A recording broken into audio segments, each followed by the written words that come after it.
Bonjour et bienvenue dans cette nouvelle vidéo de Décodeur Bebop. Alors comme d'habitude, on résume l'actu algérienne et comme d'habitude, pas que algérienne mais aussi du monde, en quelques minutes. Aujourd'hui on va parler de ce qui se passe en ce moment en Kabylie. On va parler aussi de l'Arabie Saoudite qui est impliquée dans les attentats du 11 septembre, des chameaux qui sont clonés pour gagner des concours, de tirs d'essai menaçants en Corée du Nord, d'Israël qui veut développer Gaza, et pour finir un début d'accord sur le nucléaire avec l'Iran. Ça fait beaucoup de sujets, mais vous inquiétez pas, ils sont assez courts, donc ça va pas être plus long que d'habitude. Avant de commencer, si vous ne connaissez pas la chaîne et vous nous découvrez, bienvenue à vous. N'hésitez pas à vous abonner pour nous soutenir. Si des sujets ou des choses qu'on dit vous font réagir, n'hésitez pas à nous le laisser en commentaire. On répond en général et en plus ça nous aide beaucoup à être mis en avant par l'algorithme de YouTube. Allez, je vous embête pas plus et c'est parti.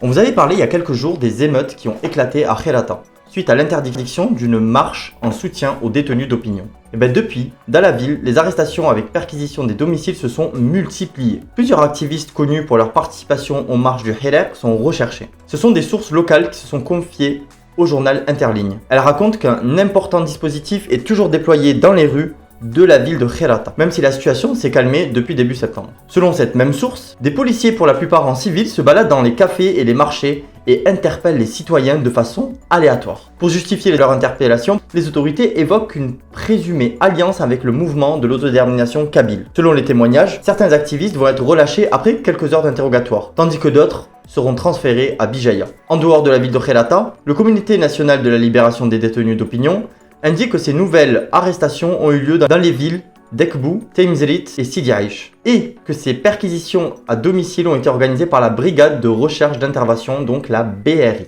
Donc voilà, beaucoup de tensions dans ces villes-là avec pas mal d'interrogatoires. Donc apparemment pour continuer le démantèlement du mouvement d'autodétermination de la Kabylie. Est-ce que ça justifie pas? On n'est pas juge pour en décider, donc à voir comment ça va évoluer. En tout cas, pour la tranquillité des habitants, on espère que ça va vraiment bientôt se calmer.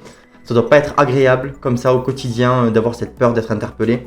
Personne n'aime le ressentir. En tout cas, bon courage et en espérant que la situation s'améliore dans les jours qui viennent. On passe au sujet suivant. Cette année, le 20e anniversaire des attentats du 11 septembre qui a eu lieu aux États-Unis. À cette occasion, le président Biden a autorisé que certains éléments du dossier soient dévoilés au public. Bon, déjà, parmi les 19 terroristes qui ont détourné les avions, 15 étaient des ressortissants saoudiens.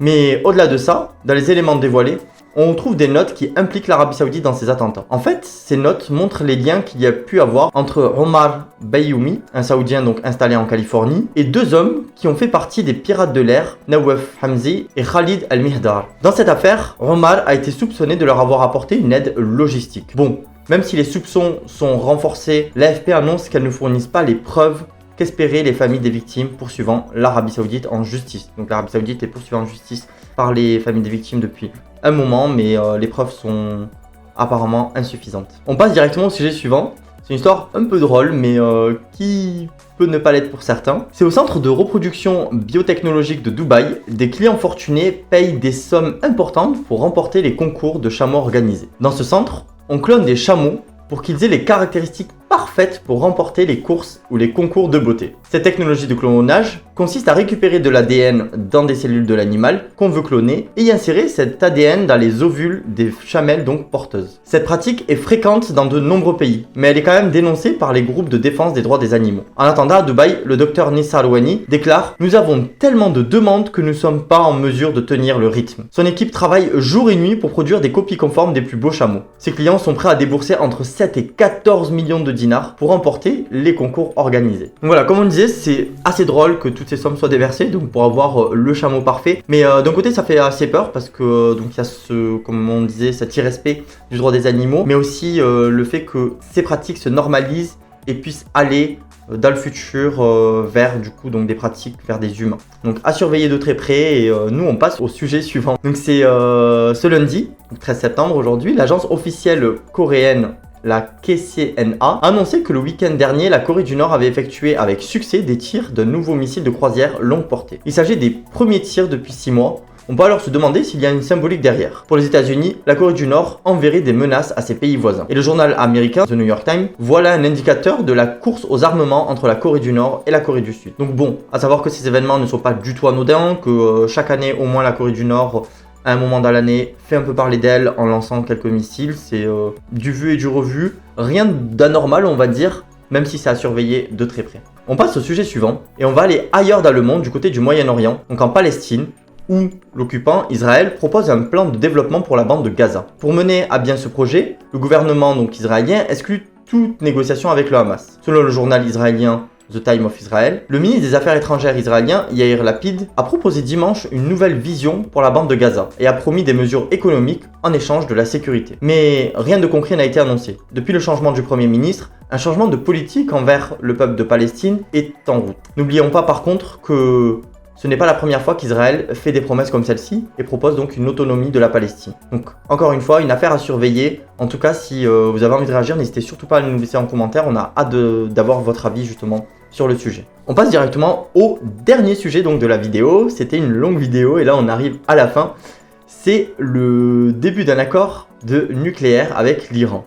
On vous avait parlé des tensions qui existaient avec l'Iran, qui avait entrepris donc d'avancer dans son programme de recherche nucléaire. C'était lorsque Trump avait coupé donc les liens et le partenariat fait entre les différents pays comme l'Allemagne, la France, etc. avec l'Iran pour justement qu'elle ne s'arme pas d'une bombe nucléaire. Dernièrement, les négociations entre l'Iran et les puissances occidentales étaient complètement au point mort. Mais dimanche 12, l'Iran et l'Agence internationale de l'énergie atomique sont enfin parvenus à un accord. L'Iran a accepté que l'AIEA accède aux caméras de surveillance à l'intérieur de ses installations nucléaires. Ce geste reste symbolique, mais il ouvre peut-être des portes pour un accord plus engageant, ou en tout cas la reprise des négociations entre les deux camps.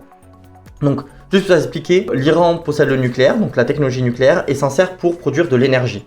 Elle ne produit actuellement pas d'armes avec, et en échange des levées de restrictions des pays occidentaux, elle aimerait donc laisser les pays occidentaux s'assurer par exemple qu'elle n'utilise pas d'armes et qu'elle se sert bien du nucléaire seulement pour l'énergie.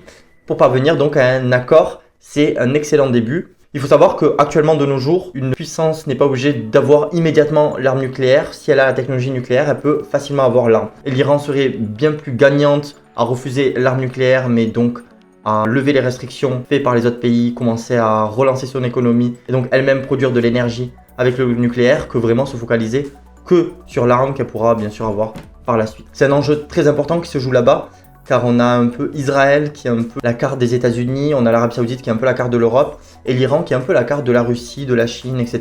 Donc il y a vraiment une guerre froide entre ces trois pays qui essayent chacun à leur tour de devenir le pays qui a le plus grand rôle donc au Moyen-Orient. En tout cas, on revient vers vous dès qu'il y a plus d'avancement sur ce sujet. Sinon, la vidéo se finit là. Nous, on vous dit à demain.